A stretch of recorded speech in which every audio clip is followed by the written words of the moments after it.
여러분, 혹시 혈액형으로 성격을 알 수 있다거나 선풍기를 틀어놓고 자면 큰일 난다는 말 들어보셨죠? 어떤 건 진짜 같고 또 어떤 건 그냥 헛소리 같은데 도대체 뭐가 진짜 과학이고 뭐가 그럴듯하게 포장된 가짜일까요? 오늘 이 둘을 가르는 아주 날카로운 기준 하나를 제대로 알려드리겠습니다. 자, 그래서 오늘 우리가 함께 따라가 볼 여정은 이렇습니다. 먼저 과학과 가짜 과학, 그러니까 유사과학이 뭔지부터 짚어보고 이 둘을 구별하는 결정적인 기준, 바로 반증 가능성에 대해 알아볼 거예요. 그 다음엔 유사과학이 어떤 특징을 가졌는지, 그리고 이게 왜 그렇게 위험한지 살펴본 뒤에 마지막으로 우리가 이런 속임수에 넘어가지 않으려면 뭘 해야 하는지 딱 정리해 드릴게요. 네, 그럼 첫 번째 장부터 시작해 보겠습니다. 과학, 그리고 가짜 과학. 문제의 본질이 뭔지부터 한번 파고 들어가 보죠. 이런 이야기들 진짜 너무 익숙하죠? A형은 소심하고 B형은 제멋대로고 또 밀폐된 방에서 선풍기 켜고 자면 위험하다는 말들. 이게 과연 정말 과학적인 근거가 있는 얘기들일까요? 바로 이런 익숙한 의심에서부터 오늘 이야기는 시작됩니다. 이게 바로 핵심 문제인 거죠. 유사과학은요, 막 과학 용어를 가져다 쓰고 굉장히 논리적인 척 하기 때문에 겉모습만 봐서는 이게 진짜인지 가짜인지 구별하기가 정말 힘들어요. 하지만 그 속을 들여다보면 지식을 대하는 태도나 세상을 이해하는 방식 자체가 근본적으로 완전히 다릅니다. 자, 그럼 이 교묘한 가짜들을 어떻게 구별할 수 있을까요? 여기에 아주 날카롭고 명쾌한 기준이 하나 있습니다. 바로 두 번째 장에서 우리가 제대로 파헤쳐볼 반증 가능성이라는 개념입니다. 반증 가능성이라는 말은 20세기의 위대한 철학자 칼 포퍼가 제시한 아이디어예요. 내용은 생각보다 간단합니다. 어떤 주장이 과학이 되려면 그 주장이 틀릴 수도 있는 가능성을 스스로 열어두어야 한다는 거예요. 다시 말해서 만약 이런 실험 결과가 나온다면 제 주장은 틀린 겁니다. 라고 말할 수 있어야 진짜 과학이라는 거죠. 이 예시를 보시면 개념이 확 와 닿으실 거예요. 모든 백조는 하얗다 라는 주장 어때요? 만약 우리가 까만 백조 딱 한 마리만 찾아내면 이 주장은 바로 틀린 게 되죠. 이렇게 틀렸다고 증명할 방법이 있으니까 이건 과학적인 주장입니다. 그런데 당신 차고에 눈에도 안 보이고 만져지지도 않고 어떤 기계로도 감지할 수 없는 용이 산다는 주장은요? 이건 그 용이 없다는 걸 증명할 방법이 아예 없어요. 이건 과학이 아니라 그냥 믿음의 영역인 겁니다. 바로 이겁니다.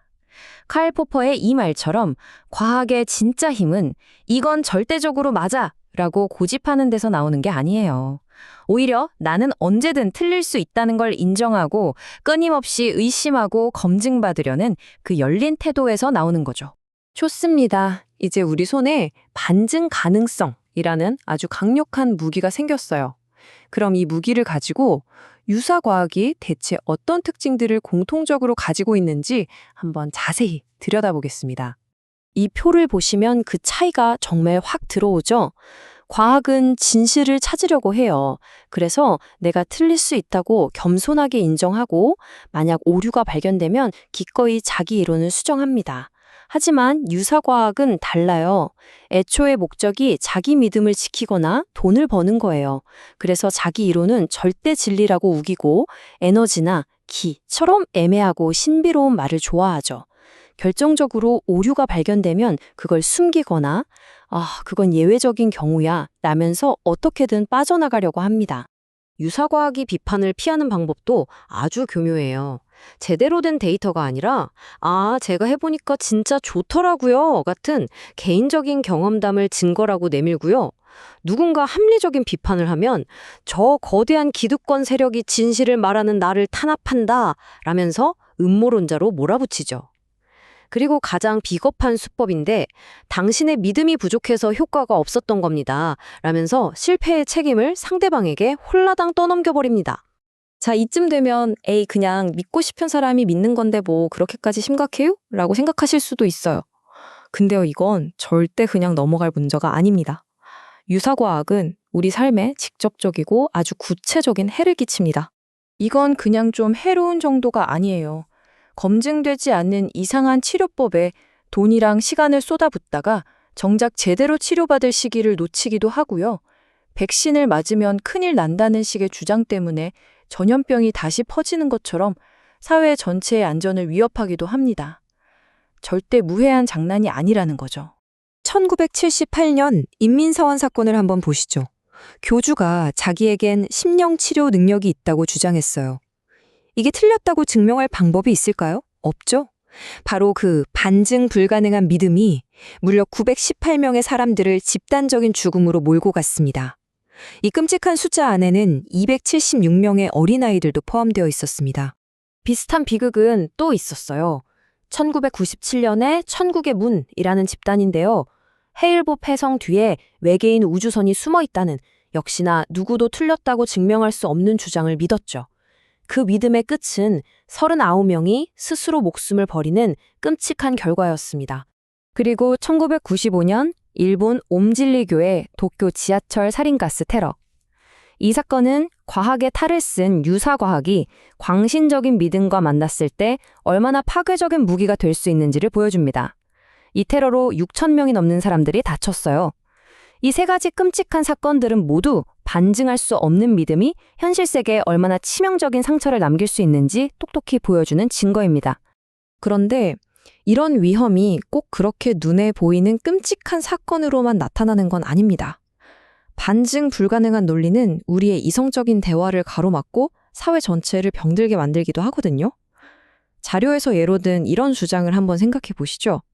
세상의 모든 사회 현상은 오로지 성별 권력 구조로만 설명이 가능하다.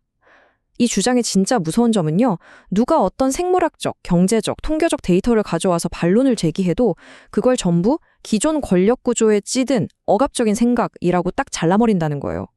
애초에 자기 주장이 틀릴 수 있다는 가능성 자체를 원천 봉쇄해버리는 거죠.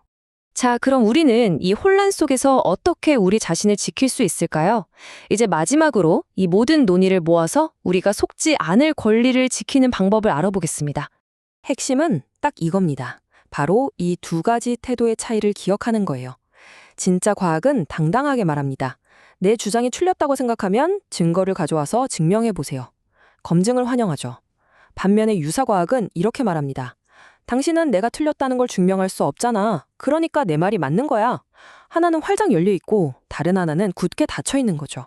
그러니까 여러분의 머릿속에 이 네 가지 비판적 사고 도구를 딱 장착해 두시면 좋아요. 첫째, 어떤 주장을 들으면 바로 질문하세요. 이게 틀렸다는 걸 어떻게 증명할 수 있지? 둘째, 고대의 지혜라거나 소수만 아는 비밀 지식 같은 걸 내세우면 일단 한 발짝 물러서서 의심하세요. 셋째, 합리적인 비판을 개인적인 공격으로 받아들이는 사람은 경계해야 합니다. 그리고 마지막으로 가장 중요한 것, 무언가를 주장했다면 그걸 증명할 책임은 100% 주장하는 사람에게 있다는 사실, 절대 잊지 마세요. 자료의 마지막 문장이 오늘 이야기의 모든 것을 말해줍니다. 반증이 불가능한 논리, 즉 애초에 빠져나갈 구멍을 전부 만들어 놓은 논리로 당신을 설득하려는 사람이 있다면 그 사람은 진리를 탐구하는 사람이 아니라 당신을 속이려는 사기꾼일 가능성이 높다는 겁니다. 이 날카로운 기준을 마음에 품고 세상을 바라보는 것, 그것이야말로 수많은 가짜 정보의 홍수 속에서 우리 자신을 지키는 가장 확실하고 강력한 방법이 될 겁니다.